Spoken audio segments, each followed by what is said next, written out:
Hello everyone. तो आज की इस वीडियो में हम एम्प्लॉयबिलिटी स्किल के जो न्यू अपडेटेड क्वेश्चन है उनको करेंगे। ये पार्ट 2 है, आपको हम बता दें ये पार्ट 2 है।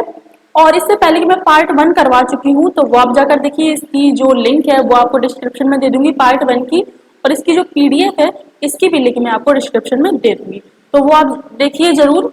आप लोगों के दिमाग में एक कंफ्यूजन होगा कि अगर ये क्वेश्चन नहीं आए, तो ये जो न्यू क्वेश्चन है ये नहीं आए तो पुराने क्वेश्चन आए, तो बहुत बढ़िया बात है भाई। आप अभी तक पुराने क्वेश्चन ही तो पढ़ते आए हैं, वो पुराने क्वेश्चन थे इन्हीं के एम्प्लॉयबिलिटी स्किल के, वही तो पढ़ते आए हैं अभी तक। तो बहुत अच्छी बात है अगर वो पुराने क्वेश्चन आए। अगर नए क्वेश्चन आए हैं तो अभी तक आपने जो पुराने क्वेश्चन पढ़े हैं बस उसी तरीके के क्वेश्चन है, ज्यादा टफ नहीं है। बस इन क्वेश्चंस को थोड़ा तोड़ मरोड़ के रखा गया है, हेरा फेरी करी गई है इन क्वेश्चंस के साथ, बाकी का सिंपल है। पुराने क्वेश्चन आप लोगों ने पढ़े होंगे तो ये क्वेश्चन आप लोगों को बहुत ही अच्छी तरीके से समझ में आ जाएंगे, जल्दी समझ में आ जाएंगे, और थोड़ा भी कॉमन सेंस होगा आप में, तो इन क्वेश्चंस को आप जरूर कर लेंगे। बस आपको ध्यान से क्वेश्चंस को पढ़ना है, ऑप्शंस को देखना है, उसके बाद आप बढ़िया तरीके से पॉजिटिव होकर उन क्वेश्चंस का आंसर दे सकेंगे। ठीक है, देखिए निमी की तरफ से मुझे जो पीडीएफ प्रोवाइड करी गई है, जो स्टडी मटेरियल है वो प्रोवाइड किया गया है, वही मैं आप लोगों को पढ़ा रही हूँ। तो मेरा काम है आप लोगों को पढ़ाना और आपका काम है पढ़ना। आप लोगों ने बोला कि हमें हिंदी में चाहिए, हिंदी में क्वेश्चन चाहिए, तो भाई ये जो पीडीएफ जो न्यू पीडीएफ आई है वो पूरी की पूरी इंग्लिश में है, तो भाई इनको ट्रांसलेट करना पड़ा, बहुत टाइम लग गया ट्रांसलेट करने में। तो भाई आपकी सुविधा के लिए हिंदी में भी करके लाए हैं, है ना। तो पूरे क्वेश्चन पढ़िए, पूरी वीडियो ध्यान से देखिए, और इन्हीं क्वेश्चंस की रिवीजन के लिए आप पीडीएफ तो मैंने आपको दी है रिवीजन के लिए, तो वो आप देखिए। ठीक है, तो पहले क्वेश्चन स्टार्ट करते हैं। Vimla was leaning against the wall during the group discussion. तो उसमें पूछ रहा है समूह चर्चा के दौरान विमला दीवार के सहारे झुकी थी। ठीक है, तो which is aspect of discussion did she miss. तो चर्चा के किस पहलू में वह चूक गई, चर्चा के किस पहलू में वो चूक गई, तो वो है सही मुद्रा। अगर वो सही मुद्रा में खड़ी होती, दीवार के सहारे ना खड़ी होती, तो वह चर्चा के पहलू से वंचित ना रहती, तो होगा सही मुद्रा, करेक्ट पोस्चर। सेकेंड क्वेश्चन है when talking to after putting them what should you say. उन्हें डालने के लिए बात करते समय आपको क्या कहना चाहिए, क्या कहना चाहिए, तो वो है थैंक यू फॉर होल्डिंग, आयोजन के लिए शुक्रिया, थैंक यू फॉर होल्डिंग। अगला है how many phases are there in telephone call. Telephone call में कितने चरण होते हैं, तो टेलीफोन कॉल में होते हैं 3 चरण। ठीक है, 3 चरण होते हैं। फोर्थ नंबर क्वेश्चन है what are important aspect of your voice, what are important aspect of your voice. आपकी आवाज के महत्वपूर्ण पहलू क्या हैं, तो आपकी आवाज के महत्वपूर्ण क्या है, आवाज की जो वॉल्यूम है वो, स्पीड और सुर, जो टोन है आपकी आवाज का जो टोन है वो होना चाहिए। तो क्या हो जाएगा, ये सभी, है ना, ये सभी। देखिए भाई आप लोगों के लिए भाई मेहनत करी है, ट्रांसलेट किया है इन क्वेश्चंस को, इतने सारे क्वेश्चंस को ट्रांसलेट किया है, पीडीएफ भी प्रोवाइड करा रहे हैं इन क्वेश्चंस की आपके रिवीजन के लिए। तो भाई शेयर कर दीजिए वीडियो को, और चैनल को सब्सक्राइब करना तो बिल्कुल मत भूलिएगा। अगला है you are on a call and are not able to hear well, how will you ask the person to be louder. इसमें पूछ रहा है आप कॉल पर हैं और ठीक से सुन नहीं पा रहे हैं, आप उस व्यक्ति को जोर से बोलने के लिए कैसे कहेंगे। मतलब कॉल चल रही है तो जो सामने वाला है वो जो कह रहा है वो आपको सही से सुनाई नहीं पा रहा है, तो आप उस व्यक्ति से कैसे कहेंगे कि आप जरा जोर से बोलिए जो हमें सुनाई दे, तो आप उससे कैसे कहेंगे, तो आप कहेंगे कृपया क्या आप थोड़ा जोर से बोल सकते हैं। ऐसे थोड़ा ना जोर से बोलना सीखो, तो हो जाएगा कृपया क्या आप थोड़ा जोर से बोल सकते हैं। Could you please speak a little louder, क्या आप थोड़ा सा जोर से बोल सकते हैं जो मुझे सुनाई दे, है ना। ये क्वेश्चन है ना एकदम सिंपल से, इन क्वेश्चंस को पढ़िए, आंसर देखिए, सॉरी ऑप्शंस देखिए, आंसर आप तुरंत बता देंगे, है ना। इनको पढ़ने की जरूरत है क्या, इनको याद करने की जरूरत है क्या, मोस्ट इंपॉर्टेंट एक बार आप पढ़ लीजिए, वीडियो से पढ़ लीजिए, रिवीजन कर लीजिए पीडीएफ से, बस। ठीक है, फिर कोई टेंशन नहीं है कि पुरानी पीडीएफ से आए, नई पीडीएफ से क्वेश्चन आए, फिर वो कोई टेंशन नहीं है ना। तो अगला है you are having a conversation with your colleague and then your phone rings what would you say. आप अपने सहकर्मी के साथ बातचीत कर रहे हैं और फिर आपका फोन बजता है, तो आप क्या कहेंगे। मतलब आपका फोन बज रहा है, आप किसी से बात कर रहे हैं, अपने सहकर्मी से बात कर रहे हैं, फेस टू फेस बात कर रहे हैं और फिर आपका फोन बजता है, तो आप क्या कहेंगे? तो आप कहेंगे you will request your colleagues to wait and your answer the important call. आप अपने सहकर्मी से प्रतीक्षा करने का अनुरोध करेंगे और महत्वपूर्ण कॉल का उत्तर देंगे। मतलब आप अपने जो सहकर्मी जिनसे आप बात कर रहे हैं उनसे कहेंगे भाई थोड़ी सी प्रतीक्षा करो, फिर आपको जो फोन आ रहा था, आपका जो फोन बजता है, रिंग बजती है, उसका आप आंसर देंगे, है ना? समझ में आ रहे होंगे क्वेश्चन। अगला है when giving negative information over phone call how should you speak. Phone call पर नकारात्मक जानकारी देते समय आपको कैसे बोलना चाहिए? फोन पर नकारात्मक पूछ रहा है, नकारात्मक जानकारी देते समय आपको कैसे बोलना चाहिए? तो आपको बोलना चाहिए शुड बी पोलाइट, विनम्र होके, विनम्र होके। अगला है चूज द ऑड वर्ड, इसमें से विषम शब्द चुने, इसमें से विषम शब्द चुने। आप सभी लोग इस क्वेश्चन का आंसर दे सकते हैं, ठीक है भाई। मैं कमेंट करके ये नहीं बोलूंगी कि आप कमेंट करके ये आंसर बताएं, आप लोग कमेंट करते ही नहीं हो, तो मैं बोलूंगी भी नहीं कि आप इसका आंसर कमेंट करके बताएं। इसका आंसर मैं ही आपको बता देती हूँ। तो इसमें जो ऑड वर्ड है वो है पेपर, ठीक है, पेपर। 9 नंबर क्वेश्चन है fill in the blank with the right word. तो एक जो सेंटेंस है वो है द कंपनी डैश, इधर पे राइट वर्ड भरना है, गुड टू वियतनाम। इसमें पूछ रहा है सही शब्द से रिक्त स्थान की पूर्ति कीजिए। तो सेंटेंस है कंपनी डैश वियतनाम को माल, तो हो जाएगा एक्सपोर्ट। जो कंपनी है वियतनाम को माल निर्यात करती है, जो कंपनी है वो वियतनाम को एक्सपोर्ट करती है, वियतनाम को जो माल है वो एक्सपोर्ट करती है। 10th नंबर क्वेश्चन है what will be the right statement for there is fire in the factory. जो सेंटेंस है there is fire in the factory, अब इसमें पूछ रहा है कथन, सही कथन के लिए क्या होगा? कारखाने में आग है, ये जो कथन है कारखाने में आग है, तो इसके लिए होगा प्रवेश प्रतिबंधित है। भाई कारखाने में आग है तो क्या आप अंदर जाएंगे? अंदर जाएंगे भाई, अंदर जाओगे तो जल जाओगे, है ना? तो इसमें बोर्ड लग जाएगा भाई प्रवेश प्रतिबंधित है, एंट्री इज रेस्ट्रिक्टेड, आप अंदर नहीं जा सकते। अगला है rearrange the following word to form a sentence. ये सेंटेंस है old man reading was the newspaper. तो इसको हम जब एक पुनर्व्यवस्थित करेंगे, सही ढंग से पुनर्व्यवस्थित करेंगे, तो जो सेंटेंस बनेगा वो बनेगा the old man was reading newspaper. बूढ़ा आदमी अखबार पढ़ रहा था, बूढ़ा आदमी अखबार पढ़ रहा था। अगला है frame a question for this response. I missed the bus. इस प्रतिक्रिया के लिए एक प्रश्न तैयार करें। मेरी बस छूट गई। कोई आपसे सामने से कहता है कि मेरी बस छूट गई, तो आप क्या कहोगे? तुम्हें देरी क्यों हुई? तुम्हें देरी क्यों हुई जो बस छूट गई? तुम्हें देरी क्यों हुई जो तुम्हारी बस छूट गई? तो आपका रिस्पॉन्स क्या होगा सामने से? वो होगा व्हाई आर यू लेट, तुम्हें देरी क्यों हुई। अगला है change the sentence to past tense. He is writing. वाक्य को भूतकाल में बदलना है, भूतकाल में बदलना है, तो टेंस है वो लिख रहा है, तो भूतकाल में बदलना है, तो भूतकाल यानी कि बीत चुका है, तो वह लिख रहा है यानी वो लिख रहा था। ही वॉज राइटिंग, वह लिख रहा था। अगला है which expression will you use to introduce yourself. अपना परिचय देने के लिए आप किस अभिव्यक्ति का प्रयोग करेंगे? अपना परिचय देने के लिए आप किस अभिव्यक्ति का प्रयोग करेंगे? तो वो है please to meet you I am. कृपया आपसे मिलने के लिए मैं हूं। Please to meet you I am. मुझे अपने बारे में बताने दें, मुझे अपने बारे में इंट्रोड्यूस करने दें, मैं कौन हूं। अगला है how will you disagree polity. आप विनम्रता से कैसे असहमत होंगे? आप विनम्रता से कैसे असहमत होंगे? तो कैसे होंगे? I am afraid I disagree with you in this. मुझे डर है कि मैं इसमें से आपसे सहमत हूं। मुझे डर है कि मैं इसमें आपसे सहमत हूं। अगला है name the skill that help to learn other language skill like reading writing. उस कौशल, उस स्किल का नाम बताइए जो अन्य भाषा कौशल जैसे पढ़ना, लिखना, सीखने में मदद करता है। तो वो कौन सी स्किल है? वो है लिसनिंग। Option D, listening. सुन सुन के ही तो हम लोग सीखते हैं, सुनते हैं। अ, आपको याद होगा बचपन में ओलम बोली जाती थी, है ना? तो सुन सुन के ही हम लोग फिर लिखना सीखे, पढ़ना सीखे।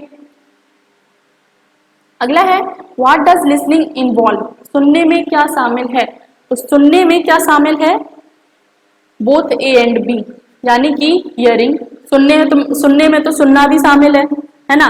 और अंडरस्टैंडिंग एंड रिस्पॉन्डिंग, समझना और जवाब देना भी शामिल है। क्या हो जाएगा आंसर?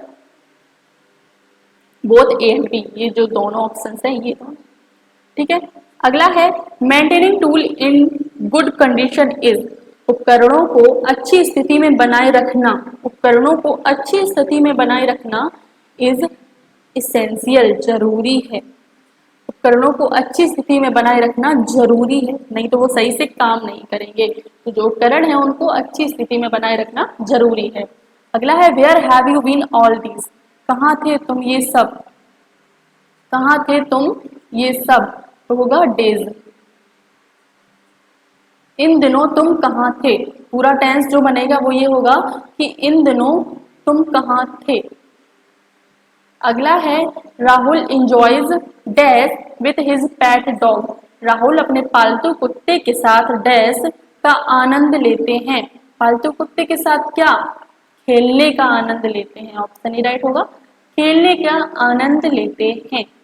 आपको ये क्वेश्चन सिंपल लग रहे होंगे ना भाई, एम्प्लॉयबिलिटी स्किल है इतना सिंपल। आपको बस पढ़ना है, पढ़ना है, ध्यान से पढ़ना है और पॉजिटिव पॉजिटिव रिएक्शन देना है। ठीक है। रजिया को बारिश में खेलने में मजा आता है? रजिया को बारिश में खेलने में मजा आता है, तो ये जो टेंस है इसमें वाक्य में नामकरण शब्द चुनना है। बहुत सिंपल क्वेश्चन है, बहुत सिंपल क्वेश्चन है भाई। मेरे सामने भी पहली बार ही आ रहे हैं, ऐसा नहीं कि मैं 1-2 साल से इनको पढ़ रही हूँ, पहली बार ही मेरे सामने आ रहे हैं। तो इसमें पूछा है रजिया को बारिश में खेलने में मजा आता है, वाक्य में नामकरण, नाम इसमें क्या है भाई? रजिया ही तो है, रजिया ही तो नाम है। राइट आंसर होगा रजिया। अगला है today's weather is going to be? आज का मौसम होगा, आज का मौसम कैसा होगा? वार्म, आज का मौसम गर्म होगा। आशावान कैसे हो गया भैया? आशावान, नीला। मौसम पूछा है यहाँ पे, बादल नहीं पूछा है, मौसम पूछा है। अर्जेंट, आज का मौसम बहुत जरूरी होगा। देखिए ऑप्शंस आप पढ़ लीजिए, आंसर आपको तुरंत मिल जाएगा, है ना? तो आपको बस क्वेश्चन ध्यान से पढ़ना है और आंसर तो आपको फिर ऑप्शंस देख के बताने हैं। अगला है pick the sentence with correct punctuation? सही विराम चिन्ह वाले वाक्य का चयन कीजिए। सही विराम चिन्ह वाले वाक्य का चयन कीजिए, ये भी सिंपल है। तो इसमें पूछ रहा है वेयर इज द जनरेटर? इसमें पहले से ही आ गया, देखो question mark, where is the generator? Generator कहाँ है, यानी हम पूछ रहे हैं, यानी ये एक प्रश्नवाचक वाक्य है। तो यहाँ पर देखिए प्रश्न जो प्रश्नवाचक चिन्ह है ये लगा हुआ है, तो यही राइट आंसर होगा। ठीक है। Where is the generator? Generator कहाँ है? तो इसमें कहाँ वेयर लगा है, प्रश्नवाचक वर्ड है, ये क्वेश्चन वर्ड है, तो जनरेटर कहाँ है? राइट आंसर हो जाएगा ए। अगला है identify the kind of sentence, leave the room immediately? ये जो सेंटेंस है लीव द रूम इमीडिएटली, वाक्य के प्रकार को पहचाने। तुरंत कमरे से बाहर निकलें, ये किस प्रकार का वाक्य है? तुरंत कमरे से बाहर निकलें, तो ये है इम्परेटिव, यानी कि अनिवार्य, इम्परेटिव है। अगला है I am a welder, I work with? मैं एक वेल्डर हूं, मैं इसके साथ काम करता हूं। भाई वेल्डर है तो वो नेल पॉलिश के साथ काम करेगा? नहीं। रोबोट के साथ काम करेगा? नहीं। लैपटॉप के साथ काम करेगा? नहीं, वो तो इंजीनियर करते हैं। तो मैं एक वेल्डर हूं तो मैं काम करता हूं वेल्डिंग टूल्स के साथ, वेल्डिंग उपकरण के साथ। अगला है when you say I am sorry please come tomorrow, you are? जब आप कहते हैं मुझे क्षमा करें, कृपया कल आए, तो आप बीइंग पोलाइट, विनम्र होते हुए। ऑप्शन डी राइट होगा, विनम्र होते हुए आप बोलेंगे मुझे क्षमा करें, कृपया कल आए, तो आप हैं बीइंग पोलाइट, विनम्र विनम्र होते हुए आप बोल रहे हैं कि मुझे क्षमा करें, कृपया कल आएं। अगला है the phrase may I explain what I mean is used to. इसमें पूछ रहा है वाक्यांश, क्या मैं समझा सकता हूं कि मेरा क्या मतलब है, करने के लिए प्रयोग किया जाता है, समझाने के लिए प्रयोग किया जाता है, वो है एलोबरेट, विस्तार में बताना, विस्तार में बताना। इसमें पूछा ही गया कैन आई एक्सप्लेन, एक्सप्लेन यानी विस्तार में बताना।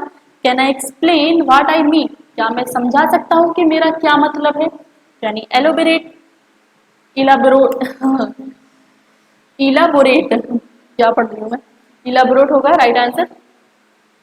अगला है hey come and join us, to whom will you say this, अरे आओ हमारे साथ जुड़ो, आप यह किससे कहेंगे, अरे आओ और हमारे साथ जुड़े, हमारे साथ जुड़े, तो आप किससे कहेंगे भैया, अपने दोस्त से कह सकते हैं, दोस्त से कह सकते हैं, शिक्षक से नहीं कह सकते, मार पड़ेगी। पेरेंट्स से भी नहीं कह सकते, वो भी पिटाई कर देंगे। सुपरवाइजर से भी नहीं कह सकते, तो किससे कह सकते हैं, अपने दोस्त से, किसी भी तरीके से बोल दो चलो आओ हमें ज्वाइन करो, है ना, तो हो जाएंगे दोस्त। 29 नंबर क्वेश्चन है choose the correct response to the given question, has Malika called us for the party. तो ये जो रिस्पॉन्स पूछा है has Malika called us for the party, इसमें पूछ रहा है दिए गए प्रश्न का सही उत्तर चुने, क्या मल्लिका ने हमें पार्टी के लिए बुलाया है, क्या मल्लिका ने हमें पार्टी के लिए बुलाया है। तो रिस्पॉन्स इसमें पूछ रहा है यस सी हैज, हाँ वह बुलाएगी, मतलब अभी तो नहीं बुलाया लेकिन वो बुलाएगी। अगला है the statement please help me finish this, please help me finish this can be used to, कथन है कृपया इसे समाप्त करने में मेरी सहायता करें, का उपयोग किया जा सकता है। ये क्वेश्चन भाई मैं पार्ट 1 में करवा चुकी हूँ, अगर आप लोगों ने नहीं पढ़ा है तो जरूर जाकर देखिए पार्ट 1, ये क्वेश्चन पार्ट 1 में आ चुका है, ये क्वेश्चन रिपीट हुआ है। तो ये है please help me finish this, आप मेरी कृपया इसे समाप्त करने में मेरी सहायता करें। तो भाई जहां पर प्लीज है वहां पर रिक्वेस्ट तो होगी, प्लीज बोल रहे हैं यानी आप रिक्वेस्ट कर रहे हैं, अनुरोध कर रहे हैं, है ना, अनुरोध कर रहे हैं। पार्ट 1 का जो पार्ट 1 की जो लिंक है, वीडियो की लिंक है, आप आसानी से देख पाएं, आसानी से पढ़ पाए तो उसकी जो लिंक है वो आपको मैं डिस्क्रिप्शन में दे दूंगी, और इस वीडियो की आपको रिवीजन के लिए पीडीएफ भी दे दूंगी इन्हीं क्वेश्चंस की। अगला है मेन्यू, हाँ मीनू है ये भैया, मीनू है, मैं भी गलत पढ़ गई, मीनू, मीनू डबल ई है। मीनू परीक्षा से पहले उसकी मदद करने के लिए अपनी दोस्त रीता को धन्यवाद दे रही है, लड़की है, दे रही है। मीनू क्या कहना चाहिए, मीनू को क्या कहना चाहिए, मीनू परीक्षा से पहले उसकी मदद करने के लिए अपनी दोस्त रीता को धन्यवाद दे रही है। मीनू को क्या कहना चाहिए, इसको मैं थोड़ा और एक्सप्लेन कर देती हूँ सिंपल लैंग्वेज में। जो मीनू है उसकी जो दोस्त है रीता, उसने एग्जाम से पहले उसकी बहुत मदद करी है, ठीक है, तो अब उसका जो रिजल्ट आ गया है, रिजल्ट आ गया तो बहुत अच्छा रिजल्ट आया, तो अब वो उसको थैंक यू बोलना चाहती है कि भाई तुमने मेरी इतनी अच्छी मदद करी है। तो उसको अब इसमें पूछ रहा है मीनू उससे किस तरीके से थैंक यू बोलेगी, तो यही पूछ रहा है, तो बोलेगी Rita thank you for all your help, तुम्हारी सभी मदद के लिए धन्यवाद, तुमने जितनी भी मेरी मदद करी है उसके लिए धन्यवाद, Rita thank you for all your help, right answer हो जाएगा ऑप्शन सी।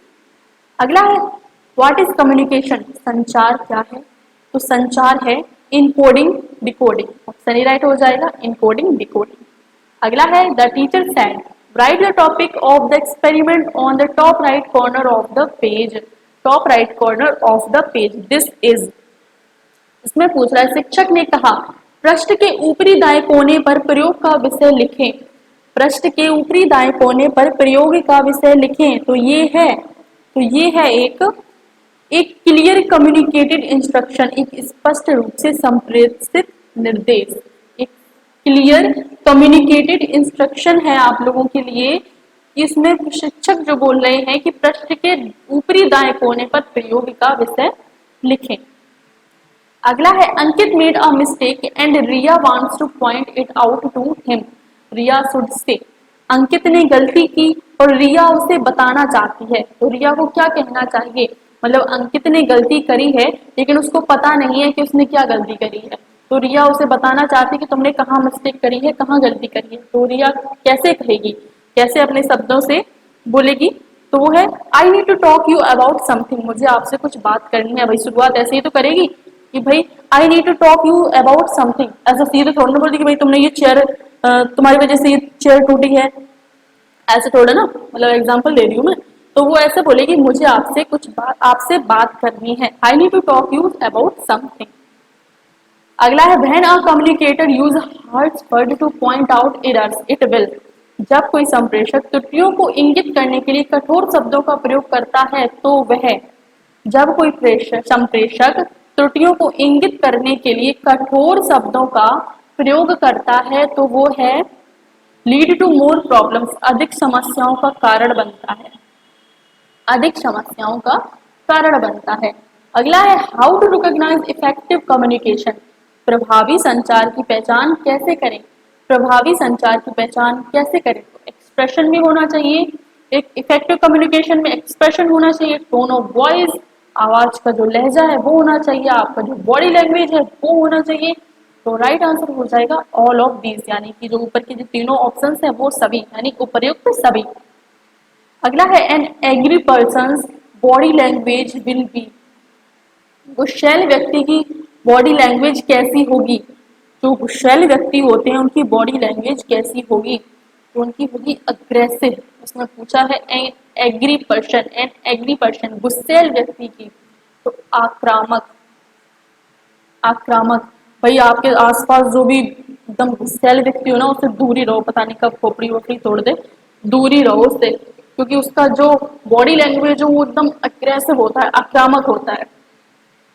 38 नंबर क्वेश्चन है one way of improving your communication is skill is, आपके संचार को बेहतर बनाने का एक तरीका कौशल है, स्किल क्या है वो आपके संचार को बेहतर बनाने के लिए, तो वो है practising with friend and getting feedback, दोस्तों के साथ अभ्यास करना और प्रतिक्रियाएं प्राप्त करना, दोस्तों के साथ अभ्यास करना और प्रतिक्रियाएं प्राप्त करना।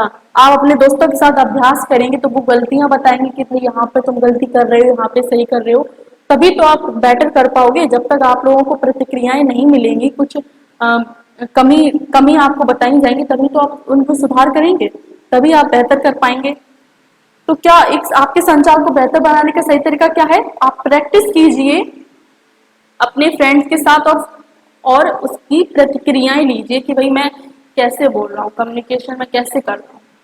अगला है hey I am Saran, I am from Ahmedabad, I am really fond of running and travelling, this is an, इसमें पूछ रहा है हाय मैं सरन हूँ, मैं अहमदाबाद से हूँ, मुझे दौड़ने और यात्रा करने का बहुत शौक है, शौक है तो मुझे क्या करना, यह एक ऐसी जोक सपाट, यह है अरे मैं सरन हूँ, मैं अहमदाबाद से हूँ, मुझे दौड़ने और यात्रा करने का बहुत शौक है, तो यह है, यह है, यह कैसा इंट्रोडक्शन है, यह है इनफॉर्मल, अनौपचारिक परिचय है, ये इनफॉर्मल इंट्रोडक्शन है। भाई आप सरन हैं, अहमदाबाद से हैं, मुझे दौड़ने और यात्रा करने का बहुत शौक है, तो भाई करो यात्रा, शौक है दौड़ो यात्रा करो, तो ये क्या हो जाएगा, इनफॉर्मल इंट्रोडक्शन। अगला है मेरा तो मुंह दर्द करने लगा, चलिए कोई नहीं, 50 क्वेश्चन करवाने ऐसे रोज आप लोगों के 50 क्वेश्चन करवाएंगे, प्लस इन्हीं क्वेश्चंस के आपको पीडीएफ दे देंगे रिवीजन करने के लिए। पुरानी पुरानी जो क्वेश्चन है, पुरानी पीडीएफ से आप लोग जो क्वेश्चन पढ़ रहे थे वो आप लोगों ने पढ़े हैं तो बहुत बढ़िया बात है, तो इसमें कोई कंफ्यूजन नहीं रहने वाली है कि आप लोगों के दिमाग में क्वेश्चन होगा कि भाई किस तरीके के क्वेश्चन आएंगे, किस तरीके के नहीं, पुरानी पीडीएफ से आएंगे या ये जो नई दिए गए हैं उनसे आएंगे। तो भाई पुरानी तो अभी तक आपने पढ़ ही लिए होंगे, 10 दिन एग्जाम के बचे, क्या 10 दिन के लिए बैठे थे वो क्वेश्चंस पढ़ने के लिए, अभी तक तो आपने जो पुराने क्वेश्चन है वो पढ़ लिए होंगे। अब ये इस कंफ्यूजन को मिटाने के लिए आप नए क्वेश्चन भी पढ़ लीजिए, एम्प्लॉयबिलिटी स्किल बहुत ही सिंपल सब्जेक्ट है, जल्दी से समझ में आ जाएगा, तो ये भी आपका कंफ्यूजन दूर हो जाएगा इसी से कि आप अपने क्वेश्चंस को पढ़िए, एक दो बार पढ़िए, एक बार वीडियो को देखिए, है ना, जितने भी पार्ट करवा रही हूँ उनसे जुड़े रहिए, चैनल को सब्सक्राइब कर दीजिए ताकि हर वीडियो हर पार्ट आप लोगों को मिलता रहे, एक भी क्वेश्चन छूटे ना, और पीडीएफ से पढ़िए, और पुराने क्वेश्चन तो आप लोगों ने पढ़े ही होंगे, पुराने पढ़े हैं, पुराने आप लोगों ने क्वेश्चन पढ़े एम्प्लॉयबिलिटी फर्स्ट ईयर के, तो वो इसी तरह के क्वेश्चन है, बस उनको थोड़ा बहुत बदला गया है। चलिए क्वेश्चन पे आते हैं। क्वेश्चन है detail of place of study, branch and specialisation should be communicated during. अध्ययन के स्थान, शाखा और विशेषज्ञता के विवरण के दौरान सूचित किया जाना चाहिए। विशेषज्ञता के विवरण के दौरान सूचित किया जाना चाहिए। एन इंटरव्यू, एक साक्षात्कार, एन इंटरव्यू। अगला है when you given a speech it is always better to, it is always better to। जब आप भाषण देते हैं तो यह हमेशा बेहतर होता है। क्या बेहतर होता है? भाषण देते समय एक तो आप सीधे खड़े रहें, और जब मंच से आप जाएं या फिर मंच में आए तो भाई आराम से चलें, ऐसे नहीं स्ट्रेट चल रहे हैं, तेज से चल रहे हैं और स्ट्रेट चल रहे हैं। तो क्या है, stand straight and walk a little on the stage casually. सीधे खड़े हो जाएं और मंच पर थोड़ा आराम से चलें। ये क्वेश्चन आपकी जो पुरानी वाली जो ओल्ड पीडीएफ है ना, क्या लिख रही हूँ मैं, ओल्ड पीडीएफ है, उसमें ये इसी तरीके का क्वेश्चन है, बस इसको थोड़ा सा चेंज किया गया है। मुझे याद आया, ये क्वेश्चन मैंने पढ़ा अभी, तो मुझे याद आया कि हाँ ये क्वेश्चन तो पुरानी जो पीडीएफ थी उसमें भी था। तो बस क्वेश्चन उसी तरीके के हैं, सिंपल है, टफ नहीं है, बस इनको थोड़ा बहुत तोड़ मरोड़ के उनको थोड़ा हेरा फेरी करी गई इन क्वेश्चंस में, बाकी कुछ नहीं है। तो राइट आंसर हो जाएगा stand straight and walk a little on the stage casually. सीधे खड़े हो जाएं और मंच पर थोड़ा आराम से चलें। अगला है news reporters on television need to maintain proper levels of. जो टेलीविजन पर समाचार संवाददाताओं को उचित स्तर बनाए रखने की आवश्यकता है। टेलीविजन पर समाचार संवाददाताओं को उचित स्तर बनाए रखने की आवश्यकता है। आवाज, आई कांटेक्ट, पोस्चर, उपरोक्त सभी। तो राइट आंसर होगा उपरोक्त सभी। अगला है introducing over self effectively help in creating a good impression among. अपने आप को प्रभावी ढंग से पेश करने से डैश के बीच एक अच्छा प्रभाव बनाने में मदद मिलती है। अपने आप को प्रभावी ढंग से पेश करने से डैश के बीच एक अच्छा प्रभाव बनाने में मदद मिलती है। तो किनके बीच? भविष्य के दोस्त, टीचर्स एंड फ्यूचर एम्प्लॉयर्स। तो क्या हो जाएगा? उपर्युक्त सभी, ऑल ऑफ दीज, ये सभी। भविष्य के दोस्त, शिक्षक, भविष्य की नियोक्ता। अगला है if someone is open minded and willing to change their views based on the valid opinion of others they are. Question पूछ रहा है यदि कोई खुले विचारों वाला है और दूसरों की मान्य राय के आधार पर अपना दृष्टिकोण बदलने को तैयार है तो वो क्या है? तो वो है एक गुड कम्युनिकेटर।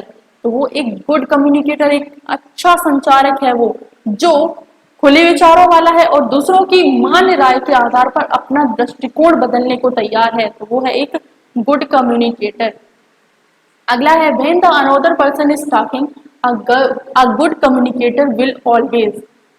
जब कोई दूसरा व्यक्ति बात कर रहा हो, एक अच्छा संचारक हमेशा, जब कोई दूसरा व्यक्ति बात कर रहा हो तो एक अच्छा संचारक होता है, एक तो ध्यान से सुनता है और बी पेशेंट, और धैर्य रखता है। ऐसा नहीं कोई दूसरा व्यक्ति बात कर रहा है किसी दूसरे से और उस पर आप अपने प्रश्नों की, अपने क्वेश्चंस की बौछार कर दें, ऐसा नहीं है। उसकी जो बात कर रहा है उसको ध्यान से सुने और धैर्य रखें, धैर्य से उसकी बातों को ध्यान से सुने। अगला है it is important to always choose word to suit the person you are talking to, because जिस व्यक्ति से आप बात कर रहे हैं उसके लिए हमेशा शब्दों का चयन करना महत्वपूर्ण है। जिस व्यक्ति से आप बात कर रहे हैं उसके लिए हमेशा शब्दों का चयन करना महत्वपूर्ण है, क्योंकि the other person need to understand your message. क्योंकि दूसरे व्यक्ति को आपके संदेश को समझने की जरूरत है, दूसरे व्यक्ति को आपके संदेश को समझने की जरूरत है। अगला है non verbal expression include which of the following aspect. गैर मौखिक अभिव्यक्तियों में निम्नलिखित में से कौन सा पहलू शामिल है? इसमें पूछ रहा है नॉन वेर्बल यानी कि गैर मौखिक अभिव्यक्तियों में निम्नलिखित में से कौन सा पहलू शामिल है? तो वो है गुड आइज कॉन्टेक्ट, स्टैंडिंग और सिटिंग पोजीशन, स्माइल, तो ये हो जाएगा उपयुक्त सभी। अगला है while we communicate it is important to pay attention to, जब हम संवाद करते हैं तो इस पर ध्यान देना महत्वपूर्ण है, इस पर ध्यान देना महत्वपूर्ण है। Both verbal and non verbal expression, मौखिक और गैर मौखिक दोनों अभिव्यक्ति पर ध्यान देना महत्वपूर्ण है। अगला है when a participant is quiet during a group discussion, जब कोई प्रतिभागी समूह चर्चा के दौरान शांत रहता है, जब कोई प्रतिभागी समूह चर्चा के दौरान शांत रहता है तो I will encourage them to participate, मैं उन्हें भाग लेने के लिए प्रोत्साहित करूंगा, चर्चा में भाग लेने के लिए प्रोत्साहित करूंगा कि भाई तुम शांत क्यों बैठे हो, तुम भी तो कुछ बोलो, तुम भी अपना पक्ष रखो। ठीक है, तो हो जाएगा मैं उन्हें भाग लेने के लिए प्रोत्साहित करूंगा। 50 और लास्ट क्वेश्चन है इस वीडियो का और पार्ट 2 है ये, मैं आपको बार बार बता रही हूँ ये पार्ट 2 है, इससे पहले मैं पार्ट 1 करवा चुकी हूँ। इन सभी की लिंक मैं आपको दे दूंगी, पीडीएफ भी आपको डिस्क्रिप्शन में मिल जाएगा, पार्ट 1 का जो लिंक है वो आपको डिस्क्रिप्शन में मिल जाएगा, आपकी सुविधा के लिए किए दे रही हूँ। और हिंदी में तो ये ट्रांसलेट आपको मिलेंगे ही। On the way of showing interest when you have a conversation is, जब आप बातचीत करते हैं तो रुचि दिखाने के तरीके पर, जब आप बातचीत करते हैं तो रुचि दिखाने के तरीके पर, summarising their ideas at the end, अंत में उनके विचारों को सारांशित करेंगे। जब आप बातचीत करते हैं तो रुचि दिखाने के तरीके पर आप अंत में उनके विचारों को सारांशित करेंगे। चलिए मिलते हैं अगली वीडियो में, अगले पार्ट 3 में।